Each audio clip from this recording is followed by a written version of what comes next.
So before we go on, I read last night, and I didn't know this, that Zoom, if you're just doing two people, you don't have a time limit. Yeah, that's right. So we're at, I didn't know that. So we're at 48 minutes right now. You okay to go just a little bit longer? Yeah, you know me, Paul. I'll chat all night.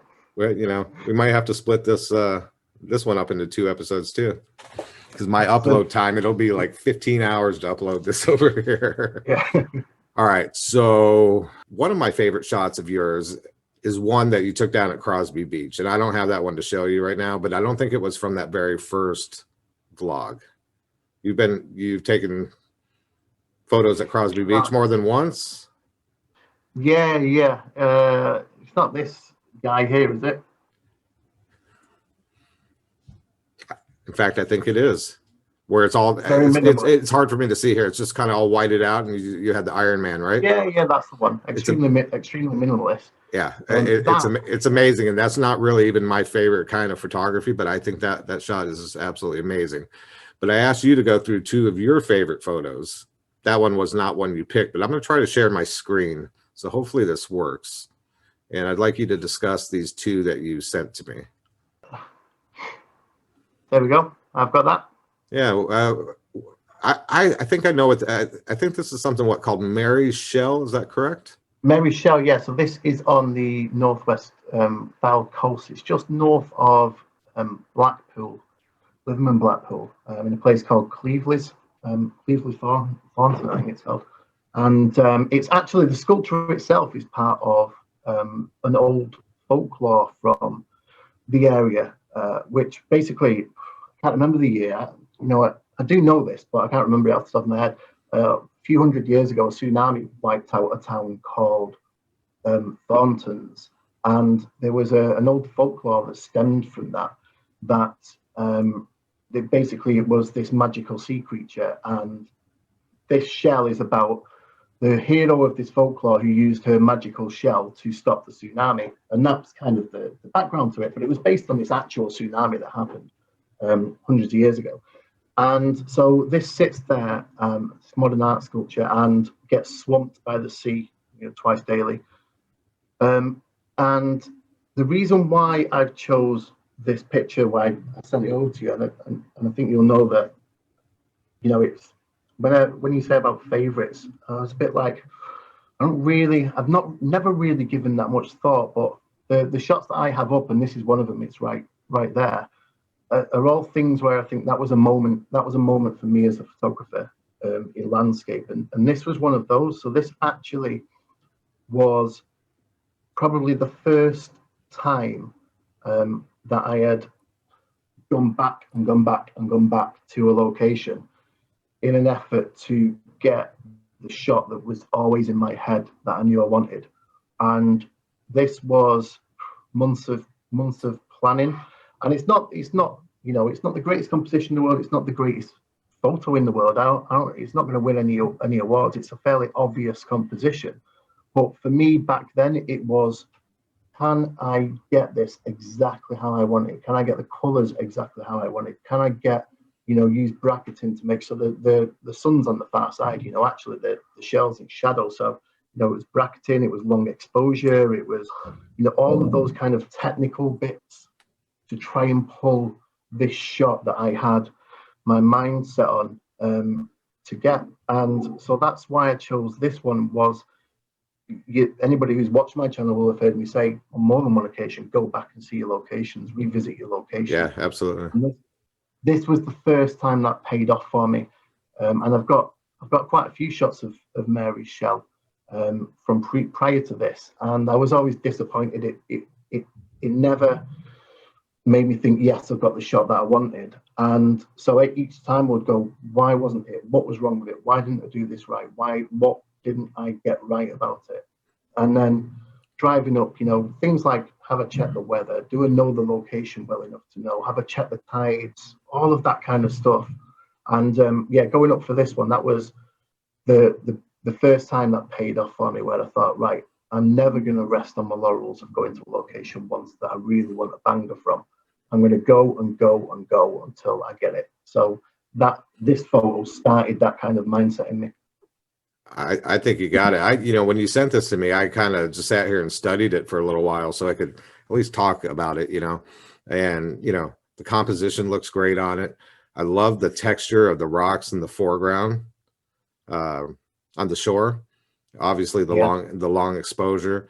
You got the colors from the sunset coming in there on the right hand side of the art installation there. But I think my favorite part of the whole photo, as I sat here and looked at it more and more, is I believe those are wind farms way out on the horizon. Is that correct? Yeah, that is, yeah. That's amazing to me. I just kind of adds something to that photo for some reason. Yeah, no, I agree. I definitely agree. And there was a little bit of me, I must admit, when I first processed this, that thought, do I take those out? And I didn't, because I was like, no, that's actually it's part of it. It's part of that seascape, as it were. So yeah, and it's one of those that I'm glad you left it in. I love that part of it. Thank you. All right, let me see if I can get another one up here on the screen for you that you sent me. Yeah, Into the Mist. I've got it. Okay. This was from, was this from a vlog, I don't know, a month and a half or so ago, a couple months ago? Yeah. Well, yeah, it was. It was in the vlog, but kind of as I was mentioning before, and when I sent this over to you, I thought, yeah, that's quite funny that this wasn't. I wasn't vlogging at this point. I'd packed up for the vlog. I was like, the vlog's done, the vlog's over, and so everything was away, and it was on the walk back, and I just saw this scene kind of open up in front of me, and I thought about getting the vlog, all of the camera gear out and vlogging it. And I thought, no, do you know what? I'm just going to concentrate on getting this shot because I really want this shot. And I was everywhere in this scene before deciding that I was going to do it as a panoramic, just because I really wanted the path kind of through the middle of the scene. And I know that that's not necessarily the compositional thing that everybody would say, oh, you should put it on the right or the left or on the thirds. But for me, this was, as I walked around a huge rock that's just behind me there, that was how I saw it. And as soon as I walked around, I was like, I want this shot. This is a shot that I really want.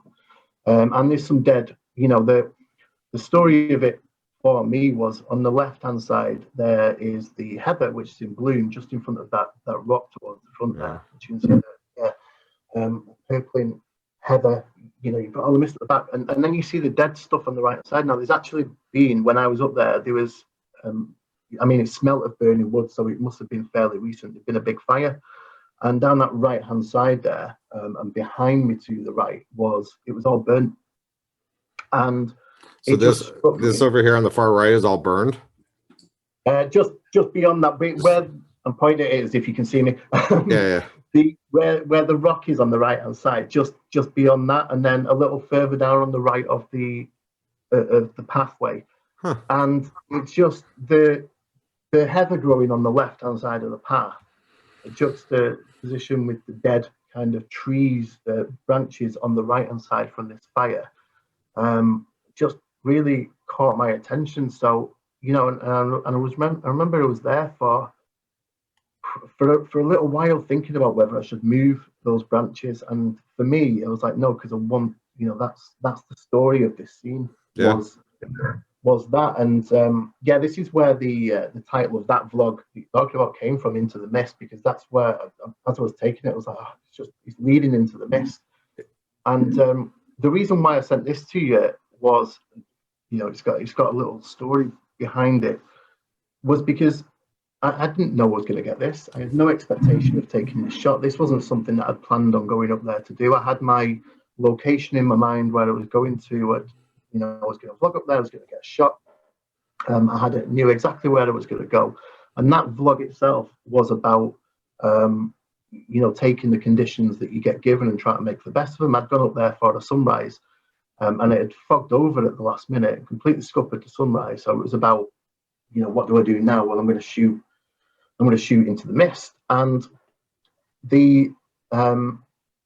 as I came around the corner and I saw this, I was like, wow, I need to get that. And then the more and more I thought about this shot, even following after, and I thought I couldn't have taken that shot in any other conditions. It doesn't work. I don't think it would work at all. It's too open. There is too much open space on that right hand side. It's so unbalanced, but the mist and the fog kind of balance it a little bit. And this for me is very much a reminder to me to never allow the weather to stop myself going. I think what my favorite part of this shot is, and I looked at it a bunch last night, was these trees that are over here on the left. Yeah.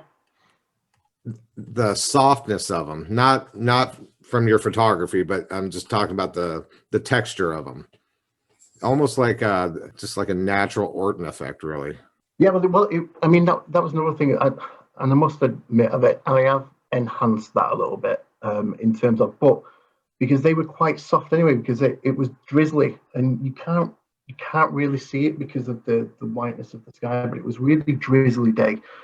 Everything was quite, all of the trees, all of the foliage was quite wet, and you know, there was a bit of wind going around as well. So, you know, it just instantly when I saw this, it was like it had that ethereal, dreamy feel to it, and I was like, that's what I want to capture, and that's how I want to process it as well. Oh, you got it. It's pretty magical, if you ask me. Thanks. I know that's hard to talk about your own photos. Yeah, I'm not good at it at all. I like I say, the thought of saying, "Oh, look how great my photo is," just doesn't come naturally to me whatsoever. Right. Well, it's good to be humble too, right? But that's what I said to you. You know, they're not net, and I think I put this in the email across. They're not. I'm not saying that they're the greatest photos in the world ever. What I'm saying is that they taught me something as a photographer. They moved me on in my journey as a photographer, and that's why they are special to me. And thank you for sharing those, by the way. You know, like I said, I know it's not easy to talk about your photos. You know, I used to be a musician, you know, and it was hard for me to talk about my music or, you know, here's a tape, listen to my music, but I'm going to get out of here while you do it. You know, I'm not going to sit here and watch your reaction. So I know it's hard. So thank you very much for putting yourself through that for us. Yes. What big plans do you have for your channel? So you started a little over a year ago. You've obviously gotten much better, you know, through time and experience with your vlogs. And now you started doing some, I don't know, quick Minute Monday kind of things and shorts and things like that. So is that something, is there more of that to come, or are there some other big changes coming along the way? It's that part of it is the beginner in me. That is something that I've always wanted to get across. I think I've done, I can't remember, 2 or 3 now, but they're all, you can do things really simply and really cheaply. You don't need equipment to do it, and that's what those are about. It's just, it's a little bit of added value for subscribers. You know, I'm not advertising it anywhere. I'm not trying to be a big thing, but you know, if you subscribe to the channel, you might see these, and maybe you can take some do something different for very cheap, no matter whatever the equipment that you've got. So that's what those are. There's some more the myths and misconceptions series. To be honest, the last couple that I did, I blew my own mind. So I was like, I'm just going to give that a holiday for a little bit. I always had 6 subjects in mind for that. I think I've added a 7th now, and I think I've done 3 of those. So yeah, so they'll sit there. But outside of that, my regular content will be, I've got a couple of collaborations coming up, which should be fun. I think, you know, going back to what you were saying before about location vlogging, that is something that I have decided that I want to be more focused on the photography aspect of that, because I think sometimes you can go on a location vlog and, you know, you don't really talk about where the location is. And actually, as a photographer, I'm like, how do I get there? Where do I park? What are the facilities? Yeah. You know, what's it like underfoot? All of that kind of stuff, and try and include a bit more of that into it, and make it, you know, do that side of it to be a true kind of location vlog, and almost like it, you know, you could use it as location scouting if you're a photographer. So I'm going to go to roaches in the Peak District, but I'll watch this video and, you know, I'm going to know where to park and where, you know, the best places to go are, the best times and all that kind of stuff. So that's kind of really, in terms of the location vlog side of stuff, going to be where it goes, rather than necessarily talking so much about, you know, the aperture and the shutter speed and the ISO and whether I've got 2 second timer or not. So I'm actually glad to hear you say that, because there's like a whole movement on by other photographers and other YouTubers to not reveal locations now. You're not geotag where they've shot at. But to me, they've already been geotagged a million times before. There really are no secret locations anymore. I agree. I agree completely, and you know, that's proven with a lot of the places that I go. I bump into other photographers there all the time. Now, I have heard a couple of the bigger YouTubers talk about why they don't want to reveal locations, and I almost get it a little bit. You know, you get places which are really, there's a lone tree down in Wales. There's one up at Buttermere in the Lake District as well, and you know, it's been torn to pieces. The ground all around it is hammered because there's, you know, it's full of tripod holes and, you know, photographers galore. And it is true, because I know this from the local area. The guy I was talking about before, Gary Goff, revealed a location which is in Lytham, not so far from me, and he did a location shoot there and revealed a location, and me and the family were going up there quite a bit during the summer because it's our local beach, as it were, and it was packed with photographers, absolutely random. Now, I know from having frequented up there for a long time that was never the case before this vlog came out, and it was all, you know, the reeds leading up to it were trampled. And now, I'm not saying that's necessarily a bad thing, but I get the bigger ones kind of going, you know, it's, you know, if all of a sudden everybody watches that on the Sunday and then the following Saturday there's 1,000 people go traipsing across to it. But I think when we're certainly at our level, you know, the whole idea of my location vlogs is to share that information and to share what it is. So yeah, that's like you said, I think, why not? You know, if it's unlikely that 150 people are going to watch my vlog and go traipsing somewhere. So so you just passed 150 subscribers, is that correct? Yeah, up and down. I mean, yeah, blow that balloon up and then pop it again. Well, blame it on the bots. Yeah, blame it on the bots. Well, actually, I think I'm steady. It's I went 149, 150 about 6 times, I think, and it went up to 152, I think, a couple of days ago. It's dropped that down to 151 now, so I'm kind of like teetering.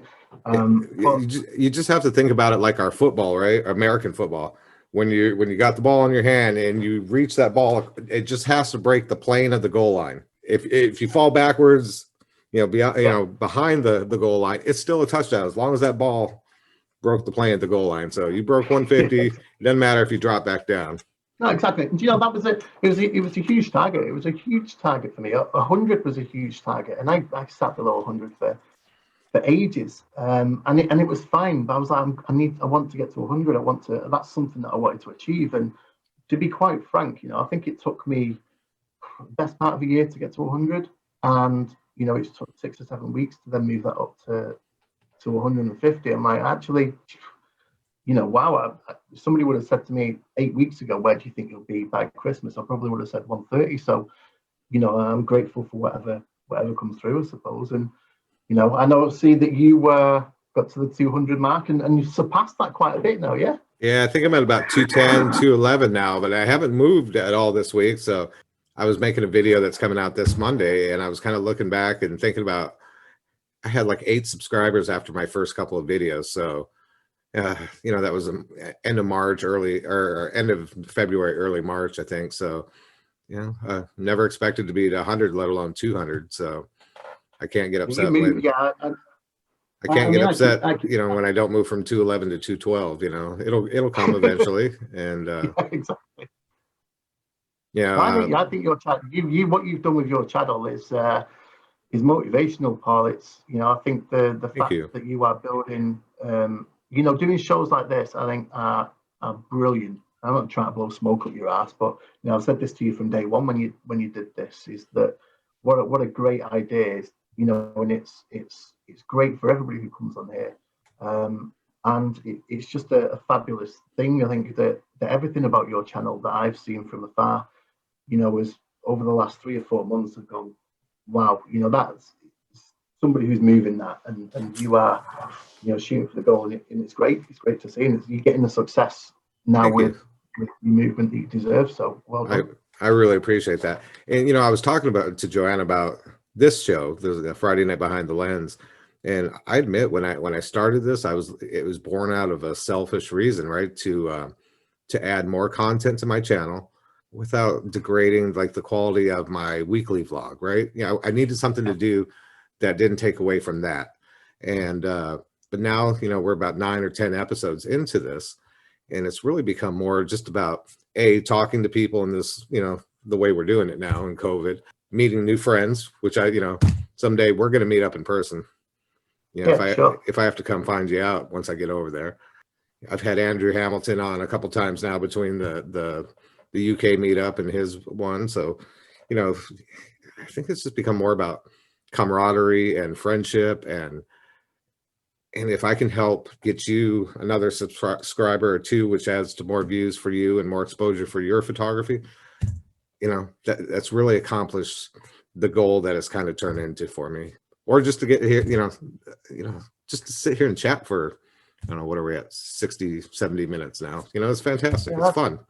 If somebody, if people watch, they watch. If they don't, they don't. I hope they entertained. You know, they may watch a quarter of it and turn it off, but hopefully they liked what they saw, and hopefully they weren't following you and go to your channel and like what they see and click subscribe. That's all that matters. Yeah, like you say, I think that the idea of exactly what you said there, you know, nothing. It's just a great network, and it's a great. You know, I know you and I have spoken, and others will have spoken on this as well. The YouTube community is something I didn't know about and didn't expect, and wasn't, you know, expecting whatsoever. And the people who I'm now in contact with around the world, you know, yourself and others, because of YouTube, it's only a good thing. Yeah, and I kind of feel like we've shrunk that world a little bit, you know.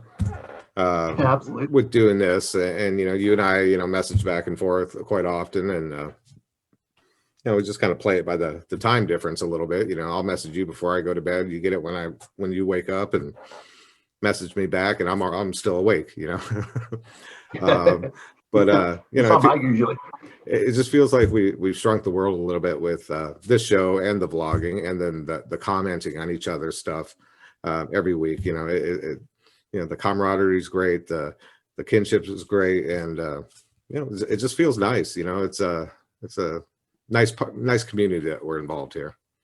Yeah, definitely, and that's and I think that is probably more important than views ultimately. You know, is that, hey, give me 10 views and let me know 10 people. Yeah. You know, I'm done. That's enough for me. Well, I mean, I say that 1 million views would be nice. Yeah, sure. You know, it's like being in a band when you play the small gigs. It's more intimate, isn't it? You get to know the people who are there. You play the stadiums, you get paid a lot of money for it, but it's not as much. No, but when you're playing those small places, you know, it's fun and you get to know the people, but you're still dreaming of playing Wembley, right? Yeah, for the big payoff. All right. Yeah, I've not finished dreaming that yet. Well, we should probably wrap this up for the night. I know you got probably pots and pans to do. I do, yeah. The joys. Well, you know, hey, thanks for coming on tonight. I really appreciate you coming on late. Hope we didn't disturb anybody there in the household. I'm going to link all your social media stuff down below. So if you don't follow Dave, and Dave, I'm going to apologize. Like I've been saying your name wrong all the time. I've been putting the accent in the wrong place. It's Laffan, right? Yeah, that is why I initially was never Dave Laffan Photography, because nobody says my name right. So don't worry about it. You are I've, you know, since I was a kid. So it's always, everybody's always kind of pronounced it Laffan or Laughing. Yeah. You know, so don't worry. That's why I never bring it up, because I'm just used to it. So it's, yeah, but it is Laffan. I was so do one F less. I was horrified to learn that I'd been pronouncing it wrong this whole time. Sorry. All right, everybody. go to all Dave. Thank you so much. You have your YouTube, obviously. You have an Instagram, Facebook, and your website. So I'm going to link everything below, and I highly encourage you to go follow Dave on all of those. You won't be disappointed. Thanks It's very much, fantastic Paul. stuff. And weekly vlog. Before we go, weekly vlogs. What do you have a schedule that or is it whenever it's coming out? I'm getting there. I am getting there to a schedule. I mean, there is something definitely on the channel every week. When that is, but yeah, I think over the course of the next few weeks, I am going to get a schedule in place. Okay. A bit more. Yeah. Well, until then, just hit the little bell notification there. That way you get notified whenever Dave releases stuff. So, all right, buddy. Thanks again for coming on tonight. Very much. This has been brilliant. I'm going to break this up into 2 parts because we're at about 76 minutes right now. Oh, I warned you. I warned you, Paul.